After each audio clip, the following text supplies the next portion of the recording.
Competitive English की तैयारी कर रहे हैं तो आपको दो चीज़ों में बहुत अच्छे से कमांड होना चाहिए। पहला तो है vocabulary and second is part of speech. पूरी ग्रामर ही पार्ट ऑफ स्पीच पर टिकी हुई है।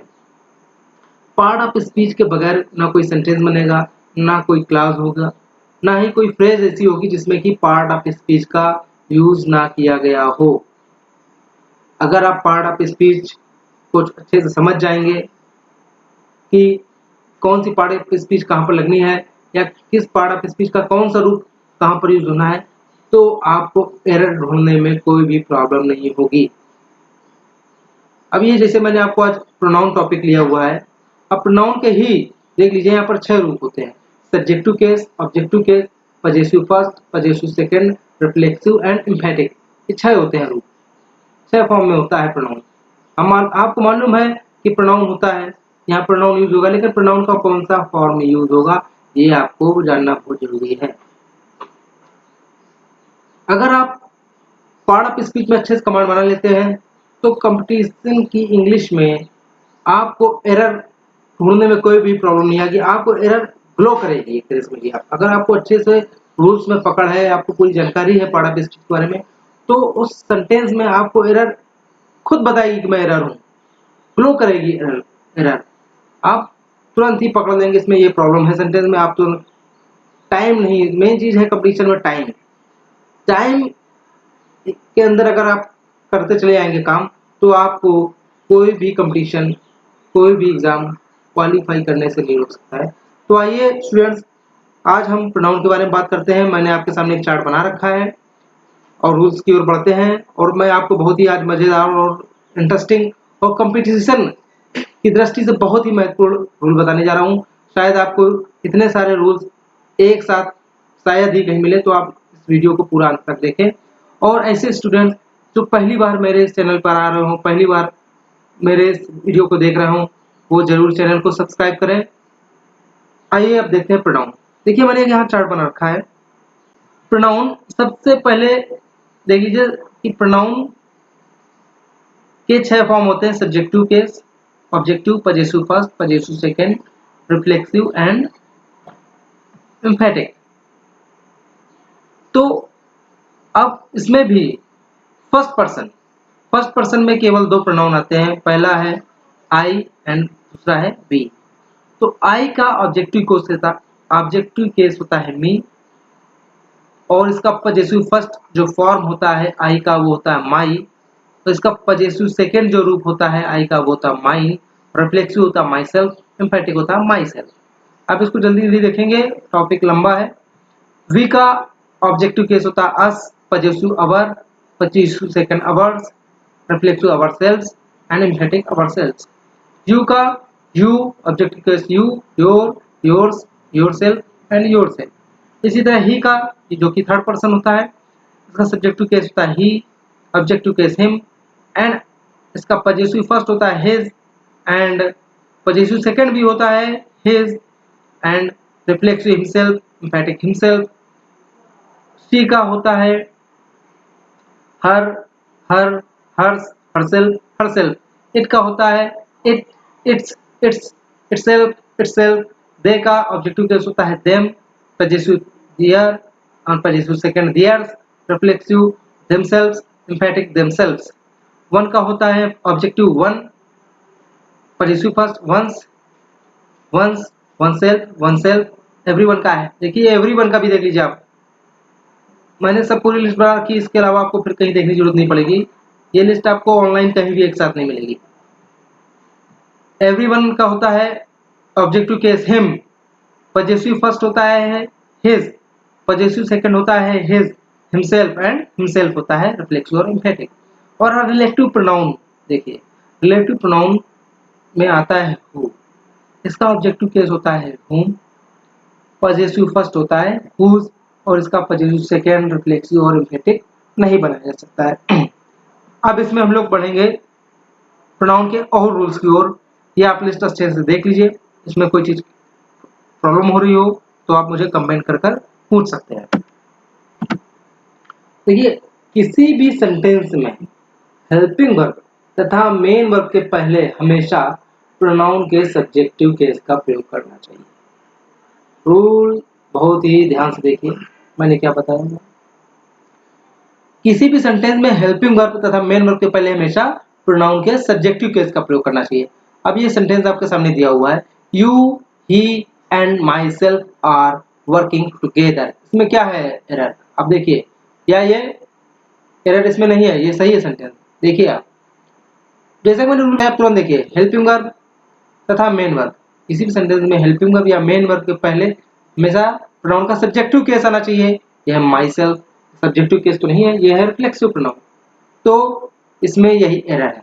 यहाँ पर हो जाएगा यानी कि you he and I working together. Sentence आपका ये अब करेक्ट हो गया, ये पहले गलत था।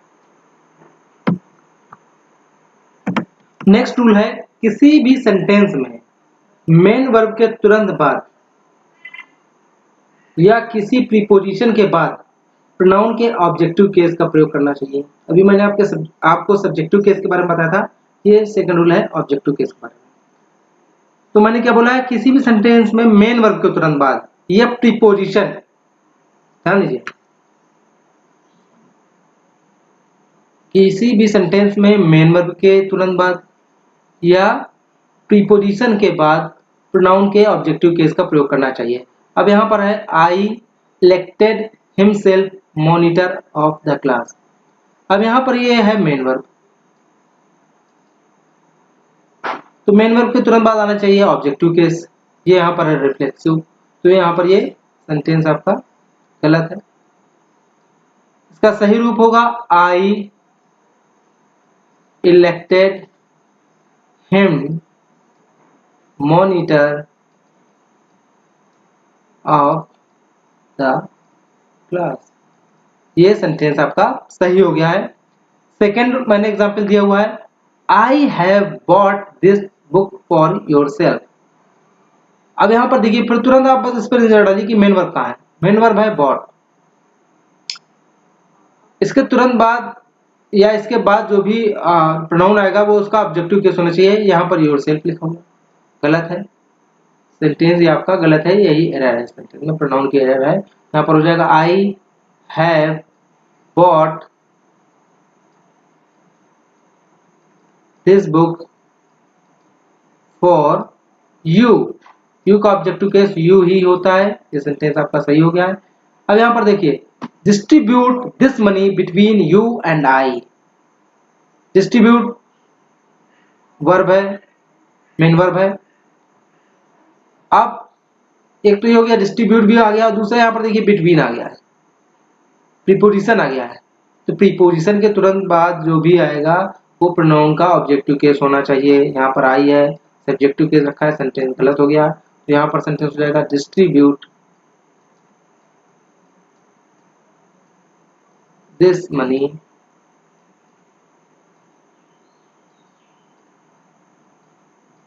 You and me. सेंटेंस आपका सही हो गया। अब यहाँ पर है, among you he and I. Among, अभी देखो यहाँ पर तुरंत आ गया प्रीपोजिशन। और यहाँ पर अब ही दिया हुआ है, आई दिया हुआ है, दोनों ही सब्जेक्टिव केस दिए हुए हैं। सेंटेंस आपका ये गलत है, इसमें यही एरर है प्रोनाउन की। इसको कैसे बनाएंगे, among you him and me you are the best. ये सेंटेंस आपका सही हो गया है। अब आगे देखते हैं। अब जो मैंने रूल बताया था, कुछ एक्सेप्शन भी है उसके। जैसे कि मैंने आपको बताया था, प्रीपोजिशन के बाद हमेशा ऑब्जेक्टिव केस का यूज होता है प्रोनाउन के। लेकिन अगर तुलना करने वाला सेंटेंस हो, कहीं पर तुलना की जा रही हो और तुलना करते समय देन प्रीपोजिशन का यूज होता है, तो उसके बाद हमेशा प्रोनाउन के सब्जेक्टिव केस का यूज करना चाहिए। जैसे कि you are better than me. अब यहाँ पर देन आ गया है प्रीपोजिशन, इसके बाद मैंने आपको रूल बताया था कि ऑब्जेक्टिव केस का यूज करते हैं। यहाँ पर ऑब्जेक्टिव केस लगा हुआ है प्रोनाउन का, लेकिन ये गलत है क्योंकि यहाँ पर प्रीपोजिशन देन आया हुआ है, ये प्रीपोजिशन आपका है। तो यहाँ पर क्या होगा, you are better than I. यहाँ पर प्रोनाउन के सब्जेक्टिव केस का यूज होगा, याद रखना है आपको। ये तो एक्सेप्शन नंबर पहला हो गया। अब दूसरा एक्सेप्शन इसमें यह है, जैसे कि मैंने आपको बताया था कि मेन वर्ब या हेल्पिंग वर्ब के बाद ऑब्जेक्टिव केस का यूज होता है, लेकिन अगर बी वर्ब आ जाए तो बी वर्ब के बाद हमेशा सब्जेक्टिव केस का यूज होता है, याद रखना है आपको। अगर किसी सेंटेंस में बी वर्ब आ रही हो तो उसके बाद हमेशा सब्जेक्टिव केस का यूज करते हैं, ठीक ना। इसका एग्जांपल क्या है, जैसे कि it was me that help you, it was me that help you. अब मैंने आपको बोला बी वर्ब आ रही है, इसके बाद तुरंत बाद, याद रखना है तुरंत बाद, हाँ, बी वर्ब के तुरंत बाद सब्जेक्टिव केस का यूज होता है। तो इट वॉज मी आ रहा है, यहाँ पे बी वर्ब वॉज है, इसके बाद मी आ रहा है, ऑब्जेक्टिव केस आ रहा है, गलत है। यहाँ पर हो जाएगा it was I that help you. ये सेंटेंस आपका अब सही हो गया, ये अभी तक गलत था।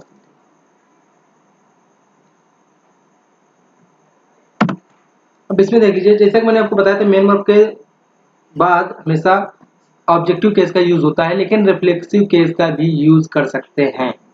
वो कब करते हैं, अगर सब्जेक्ट आई है और फिर सब्जेक्ट को ही आगे चलकर ऑब्जेक्ट बना दिया जाए। आई को यहाँ पर मी, देखिए ऑब्जेक्ट बनाया गया है, तो फिर यहाँ पर ये ऑब्जेक्टिव केस का यूज यहाँ पर नहीं होगा। ये सेंटेंस आपका रॉन्ग है, यही एरर है। तो इसका सही रूप क्या होगा, आई सा माई सेल्फ, इसका यहाँ पर रिफ्लेक्सिव प्रोनाउन लगेगा, my self in the mirror. हाँ, ये सही हो सकता था। अगर एक तरीका और था, यहाँ पर ऑब्जेक्टिव केस भी लग सकता था। अगर यहाँ पर आई ना दिया होता, मीन्स सब्जेक्ट को ही ऑब्जेक्ट ना बनाया गया होता, मतलब यहाँ पर हो जाता आई सा हिम, यहाँ पर हिम अगर आ जाता तो भी सेंटेंस हो जाता इन द मिरर। बात समझ में आई आपको। देखिए आई saw him in the mirror, अब यहाँ पर हिम आया हुआ है, ये आई का ऑब्जेक्टिव केस नहीं है, ये ही का ऑब्जेक्टिव केस है, मतलब यहाँ पर सब्जेक्ट का ऑब्जेक्ट नहीं बनाया गया है, इसलिए यहाँ पर मेन वर्ब के बाद यहाँ पर ऑब्जेक्टिव केस हम रख सकते हैं। यही में रखा हुआ ऑब्जेक्टिव केस, सेंटेंस सही है। लेकिन अगर सब्जेक्ट को ही ऑब्जेक्ट बनाया जाएगा तो यहाँ पर फिर उसका रिफ्लेक्सिव फॉर्म लगेगा प्रोनाउन का, यहाँ पर माई सेल्फ आ गया, सेंटेंस सही है। इस तरह नेक्स्ट देख लीजिए, जैसे मैंने आपको बताया था कि प्रीपोजिशन के बाद ऑब्जेक्टिव केस यूज होता है, तो यहाँ पर देखो आ गया है अमंग के बाद होना चाहिए यू, ही एंड आई लिखा हुआ है, गलत है। एक तो यहाँ पर इसका ऑब्जेक्टिव केस होना चाहिए, यहाँ पर इसका भी ऑब्जेक्टिव केस होना चाहिए, तो ये तो पूरी तरह से गलत है। तो रूल्स के अकॉर्डिंग यहाँ पर होना चाहिए यू, हिम एंड मी, लेकिन यहाँ मी भी नहीं हो सकता है क्योंकि आई यहाँ पर सब्जेक्ट है और आई को ही यहाँ पर ऑब्जेक्ट बनाया गया है। तो यहाँ पर होगा आई की जगह माई सेल्फ, यहाँ पर हो जाएगा I distributed this money among you, him and myself. ये यहाँ पर माई सेल्फ हो जाएगा, ठीक है ना। जो मैंने आपको रूल बताया था वो तो याद रखने हैं, साथ ही साथ आपको एक्सेप्शन तो ज्यादा ही ध्यान रखने हैं क्योंकि ये रूल से हटकर है और एग्जाम में अक्सर ऐसे ही एरर आती हैं। अगर अच्छा पेपर होता है एग्जाम में, कब टफ होता है तो ऐसे ही एरर आती हैं जो कि रूल से हटकर होती है, यानी कि जो अपवाद होते हैं। किसी भी सेंटेंस में नाउन या वर्ब की फर्स्ट फॉर्म के साथ आईएनजी, वर्ब की फर्स्ट फॉर्म के साथ अगर आईएनजी हो, उससे पहले हमेशा पजेसिव फर्स्ट, मैंने आपको जो लिस्ट बताई थी उसमें देख लीजिए आप, पजेसिव फर्स्ट क्या है, पजेसिव फर्स्ट का यूज होना चाहिए।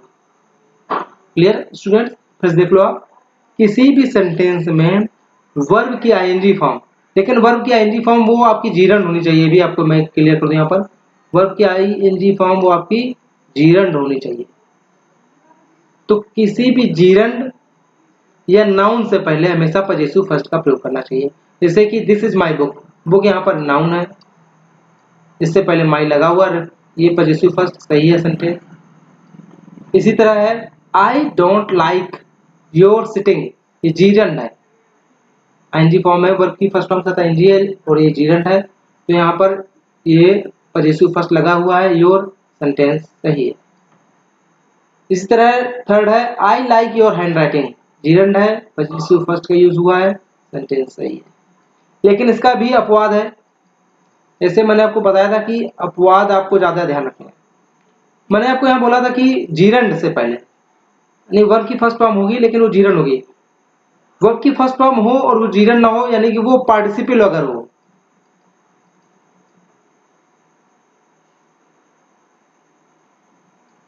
तो पार्टिसिपल का काम करे अगर वह वर्ब, तो उसके पहले हमेशा प्रोनाउन के ऑब्जेक्टिव केस का यूज होगा। क्लियर हुआ? अगर जीरंड होती है तो पजेसिव फर्स्ट, अगर पार्टिसिपल होती है तो उससे पहले हमेशा प्रोनाउन के ऑब्जेक्टिव केस का यूज होगा।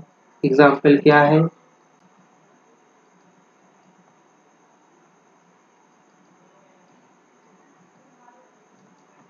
देख लीजिए, आई सा हिम गोइंग देयर, अब यहाँ पर ये गोइंग है, ये पास्ट पार्टिसिपल आ रहा है, इससे पहले ये प्रोनाउन का ऑब्जेक्टिव केस आ रहा है। जैसे मैंने आपको बोला था अगर पार्टिसिपल हो तो ऑब्जेक्टिव केस का यूज करते हैं, तो पार्टिसिपल आ रहा है, इससे ठीक पहले ऑब्जेक्टिव केस का यूज होगा सेंटेंस। ठीक है, नेक्स्ट एग्जांपल है I saw him opening the box, ये ओपनिंग यहाँ पर पास्ट पार्टिसिपल है, इससे ठीक पहले ऑब्जेक्टिव केस का यूज होगा, हिम आ रहा है, ऑब्जेक्टिव केस है, सेंटेंस सही।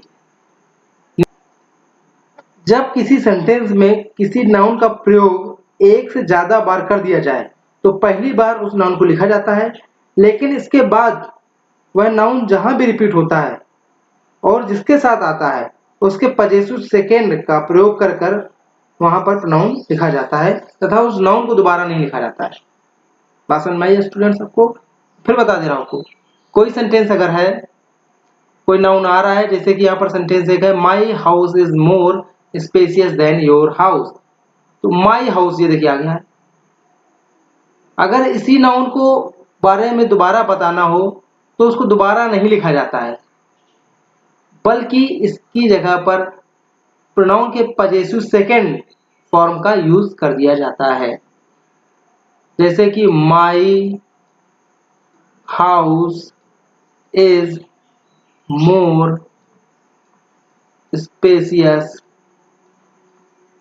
देन, अब यहाँ योर हाउस है, इसको दोबारा रिपीट नहीं करेंगे। किसी सेंटेंस में अगर कोई नाउन दोबारा रिपीट हो रहा है तो उसको दोबारा रिपीट नहीं करते हैं, बल्कि उस नाउन की जगह पर पजेसिव सेकंड का यूज कर देते हैं, यानी कि यहाँ पर योर्स आ जाएगा। पजेसिव सेकंड योर का योर्स होता है, योर हाउस का पूरा योर्स हो जाएगा। Clear students? पांचवा रूल है, अगर किसी नाउन का प्रयोग एडजेक्टिव या द के साथ कर दिया जाए तो उस एडजेक्टिव में वन लगाकर उसे पजेसिव सेकंड में बदल देते हैं। आप इसको फिर से देख लो, मैंने आपको बताया था यदि किसी नाउन का प्रयोग एडजेक्टिव या द के साथ कर दिया जाए तो उस एडजेक्टिव में वन लगाकर उसे पजेसिव टू में बदल देते हैं। अब यहां पर आ गया है the old book is more interesting than the new book. अब देखिए वहां पर आ रहा है द ओल्ड बुक, यहाँ आ रहा है न्यू बुक, यहाँ पर रिपीट हो रहा है लेकिन एडजेक्टिव के साथ आ रहा है old and new.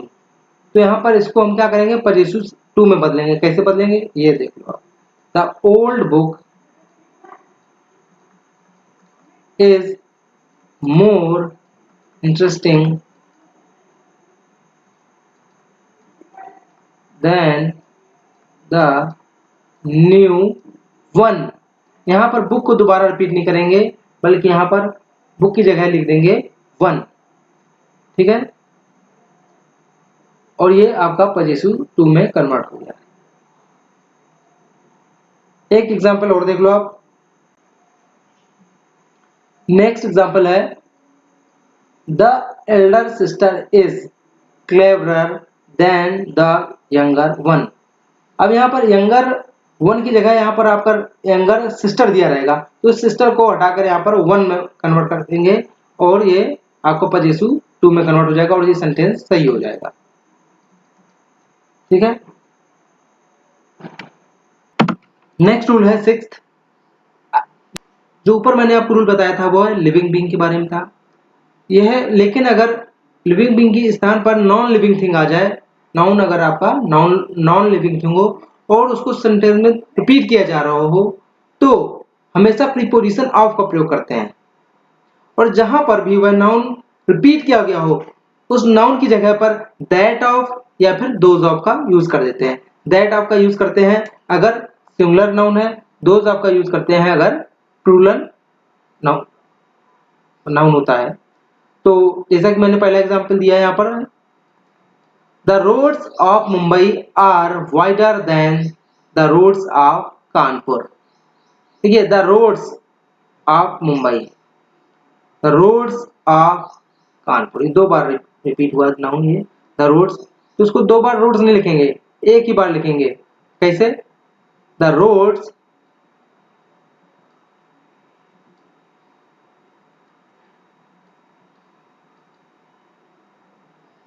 The roads of Mumbai are wider than।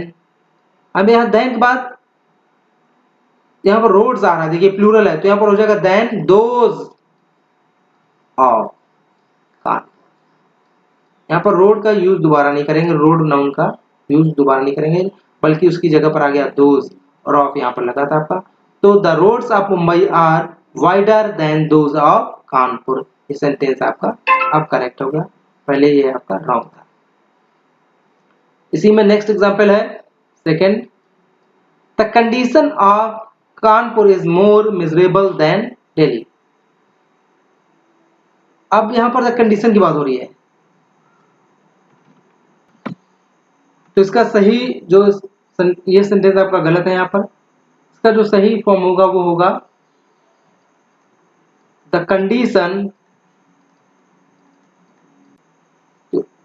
इसका सही रूप होगा the condition of Kanpur is more miserable than that of का यहाँ पर यूज हो जाएगा और हो जाएगा यहाँ पर देन दैट ऑफ दिल्ली।